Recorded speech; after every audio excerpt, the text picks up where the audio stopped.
আসসালামু আলাইকুম। আমরা বিরমপুর আছি। বিরমপুর টু খুলনা যাওয়ার উদ্দেশ্যে বের হয়েছি। আমরা 5 জন যাচ্ছি। এখন টিকিট কাটবো। আমরা 5 জনের মধ্যে একজন টিকিট কাটতেছে। টিকিট কাটা হয়ে গেছে। আমরা এখন অপেক্ষা করব ট্রেন কখন আসে। দেখি বলতে বলতে দেখি ট্রেনের হর্ন বাজতেছে। আর কি স্পিডে যাচ্ছে রে ভাই, দেখেন সেই লাগতেছে মজা। আস্তে আস্তে থেমে যাচ্ছে। আমরা এখন উঠবো। ভালোবাসার মানুষেরা ভিডিওটি শেয়ার করবেন। টিকিট কাটছিলাম 5 জন, এখানে 5 জনই আছে। এই যে দেখেন, ওঠার পর যে যার মতো, কেউ ফোন চাপে, আবার কেউ বসে থাকে, কেউ খাড়া হয়, কেউ ঘুরে বেড়ায়। আবার আমার পাশে একটা লোক আছে, দেখেন সেই ঘুমাইছে। এই পাশে গেটের এই পাশে আসলাম, আসে দেখি ট্রেন যাচ্ছে ভাই হাই স্পিডে।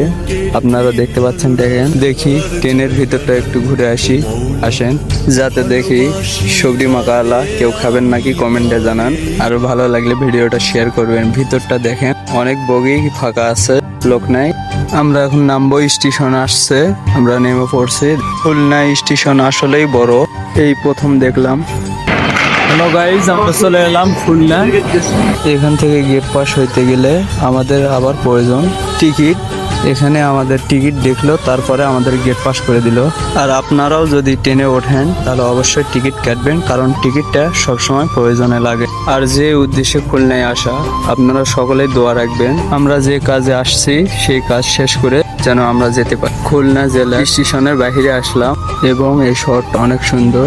খুলনা জেলার বন্ধু বান্ধব যারা আছেন তারা ভিডিওটা অবশ্যই শেয়ার করবেন। আর আমার বাড়ি দিনাজপুর নবাবগঞ্জ থানায়।